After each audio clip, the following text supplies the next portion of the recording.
ಶಿವಕುಮಾರ್ ಅವರ ಹೇಳಿಕೆಯನ್ನು ನಾನು ಗಮನಿಸಿದೆ.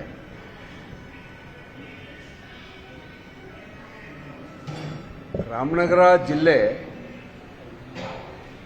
ಆಡಳಿತಾತ್ಮಕವಾಗಿ ಈಗ ಸರಿ ಇದೆ. ಬೆಂಗಳೂರು ಹೌದು, ನಾವೆಲ್ಲ ಬೆಂಗಳೂರಿನವರೇ. ಒಂದು ಕಾಲ ಇತ್ತು, 25-30 ವರ್ಷಗಳ ಹಿಂದೆ ಬೆಂಗಳೂರು ಬೆಳೆದಿರಲಿಲ್ಲ. ನಾವು ಕೂಡ ಬೆಂಗಳೂರು ಸೇರಿಕೊಂಡಿದ್ವಿ. ಬೆಂಗಳೂರು ಜಿಲ್ಲೆಯಲ್ಲಿ ನಮ್ಮ ರಾಮನಗರ ಜಿಲ್ಲೆ ಎಲ್ಲ ತಾಲೂಕುಗಳು ಸೇರಿಕೊಂಡಿದ್ದು. ಆದರೆ ಅಧಿಕಾರ ವಿಕೇಂದ್ರೀಕರಣ ಮಾಡಬೇಕು ಅನ್ನೋ ದೃಷ್ಟಿಯಿಂದ ಬೆಂಗಳೂರು ಬೆಳೀತಾ ರಾಮನಗರ ಜೊತೆಗೆ ಬೆಂಗಳೂರು ಗ್ರಾಮಾಂತರ, ಚಿಕ್ಕಬಳ್ಳಾಪುರ ಜಿಲ್ಲೆಗಳು ಕೂಡ ಅದು ಬೆಂಗಳೂರು ಸುತ್ತಮುತ್ತ ಬೆಂಗಳೂರಿನ ಮೇಲೆ ಒತ್ತಡ ಕಡಿಮೆ ಮಾಡಬೇಕು ಅನ್ನೋ ದೃಷ್ಟಿಯಿಂದ ಜಿಲ್ಲೆಗಳ ಅಸ್ತಿತ್ವಕ್ಕೆ ಬಂದು ಜಿಲ್ಲೆಗಳಿಗೆ ಸ್ವತಂತ್ರವಾಗಿ ಕಾರ್ಯನಿರ್ವಹಿಸ್ತಾ ಇವೆ. ರಾಮನಗರ ಜಿಲ್ಲೆಯ ಜನ ಯಾವುದೇ ಸರ್ಕಾರಿ ಕೆಲಸ ಕಾರ್ಯ ಆಗಬೇಕಾದ್ರೆ ಇವತ್ತು ಬೆಂಗಳೂರಿಗೆ ಹೋಗೋದೇ ಒಂದು ದೊಡ್ಡ ಸವಾಲು. ಇವತ್ತು ಒಂದು ದಿವಸ ಬೆಂಗಳೂರಿಗೆ ಹೋಗಬೇಕಾದ್ರೆ ನಮ್ಮೂರಿಂದ ಒಂದು ದಿವಸ ಹಾಳಾಗೋಗ್ತದೆ.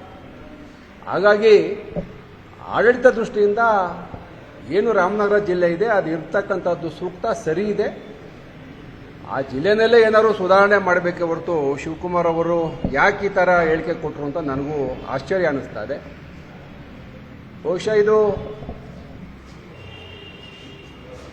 ಬೆಂಗಳೂರಿನಲ್ಲಿ ಒಕ್ಕಲಿಗರು ಜಾಸ್ತಿ ಇದ್ದಾರೆ, ಬೆಂಗಳೂರಿನಲ್ಲಿ 25-30 ಜನ ಶಾಸಕರ ಕೈ ಸಿಗ್ತಾರೆ, ಆಡಳಿತದ ಹತೋಟಿ ಒಕ್ಕಲಿಗರ ಹಿಡಿತದಿಂದ ತಪ್ಪೋಗುತ್ತೆ.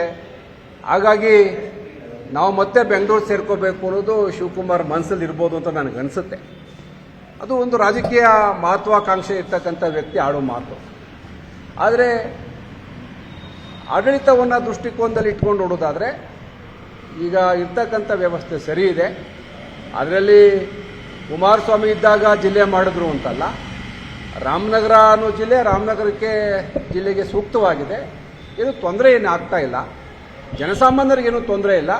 ಬಹುಶಃ ಡಿ.ಕೆ. ಶಿವಕುಮಾರ್ಗೆ ಏನು ತೊಂದರೆ ಇದೆ ಅಂತ ನನಗೆ ಗೊತ್ತಿಲ್ಲ, ಅದನ್ನು ಅವರೇ ಹೇಳಬೇಕು. ಇದನ್ನು ಕಾಂಟ್ರವರ್ಸಿ ಮಾಡೋದ್ರಲ್ಲಿ ಅರ್ಥ ಇಲ್ಲ. ಈಗ ಡಿ.ಕೆ. ಶಿವಕುಮಾರ್ ಅವರು ಆಡಳಿತವನ್ನು ಸುಧಾರಣೆ ಮಾಡಿಕೊಳ್ಳಿ. ಇವಾಗ ಬೆಂಗಳೂರು ಕಸದ ಸಮಸ್ಯೆ ಇದೆ, ಬೆಂಗಳೂರು ಕಸ ತಂದು ರಾಮನಗರ ಜಿಲ್ಲೆ ಹಾಕಬೇಕು ಅಂತ ಇದ್ದಾರೆ. ಇವತ್ತು ರಾಮನಗರದಲ್ಲಿ ಇಡೀ ಜಿಲ್ಲೆಯಲ್ಲಿ ಅದಕ್ಕೆ ವಿರೋಧವನ್ನು ವ್ಯಕ್ತಪಡಿಸ್ತಾ ಇದ್ದಾರೆ. ಆಡಳಿತ ಮಾಡೋ ದೃಷ್ಟಿಯಿಂದ ಇವತ್ತೇ ಶಿವಕುಮಾರ್ ಅವರು ಈಗಾಗಲೇ ಬೆಂಗಳೂರನ್ನ ಉಸ್ತುವಾರಿ ತಗೊಂಡಿದ್ದಾರೆ. ಈಗ ಸುಧಾರಣೆ ಮಾಡಲಿ.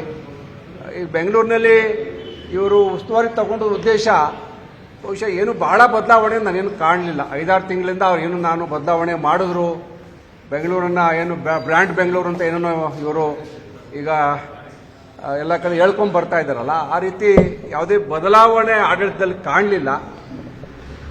ಏನಪ್ಪ ಈ ಸರ್ಕಾರ ಯಾಕೆ ಈ ರೀತಿ ಕಾಂಟ್ರವರ್ಸಿಗಳು ಮಾಡ್ಕೋತಾ ಇದ್ದಾರೋ ನನಗೇನು ಅರ್ಥ ಆಗ್ತಾ ಇಲ್ಲ. ಶಿವಕುಮಾರ್ ಅವರು ಹೇಳಿಕೆ ನಾನು ಅದನ್ನು ವಿರೋಧಿಸ್ತೀನಿ. ಬಹುಶಃ ಅವರು ವೈಯಕ್ತಿಕವಾಗಿ ಬಹಳ ವಿಚಾರಗಳನ್ನು ನೀವೆಲ್ಲ ಈಗಾಗಲೇ ತೋರಿಸ್ತಾ ಇದ್ದೀರಿ. ಒಂದು ಕಡೆ ರಿಯಲ್ ಎಸ್ಟೇಟ್ ವಿಚಾರ ಅವರೇ ಹೇಳ್ತಾರೆ, ಭೂಮಿಗೆ ಬಂಗಾರದ ಬೆಲೆ ಬರುತ್ತೆ ಅಂತೇಳಿ. ಹಾಗಾಗಿ ಪಾಪ ಶಿವಕುಮಾರ್ ಆಡಳಿತವನ್ನು ಜನಸಾಮಾನ್ಯ ದೃಷ್ಟಿ ಇಟ್ಕೊಂಡು ಮಾಡೋದು ಒಳ್ಳೆಯದು. ಅವರು ಬರೀ ರಿಯಲ್ ಎಸ್ಟೇಟನ್ನು ಮೈಂಡೆಲ್ಲ ಬಡಿಕೊಂಡು ಮಾಡ್ತಾ ಇರೋದ್ರಿಂದ ಹಿಂಗೆಲ್ಲ ಅನಿಸುತ್ತೆ ಅಂತ ಕಾಣ್ತದೆ ಅವ್ರಿಗೆ. ಅವ್ರಿಗಿನ್ನೂ ಭೂಮಿಯ ದಾಹ ಇನ್ನೂ ಇಂಗ್ಲಿಲ್ಲ ಅಂತ ಕಾಣ್ತದೆ. ನೋಡೋಣ ಮುಂದೆ. ಕನ್ನಡಿಗರ ಮೆಚ್ಚಿನ ನಿಮ್ಮ ನ್ಯೂಸ್ 18 ಕನ್ನಡ ಈಗ ವಾಟ್ಸ್ಆಪ್ನಲ್ಲಿಯೂ ಲಭ್ಯ.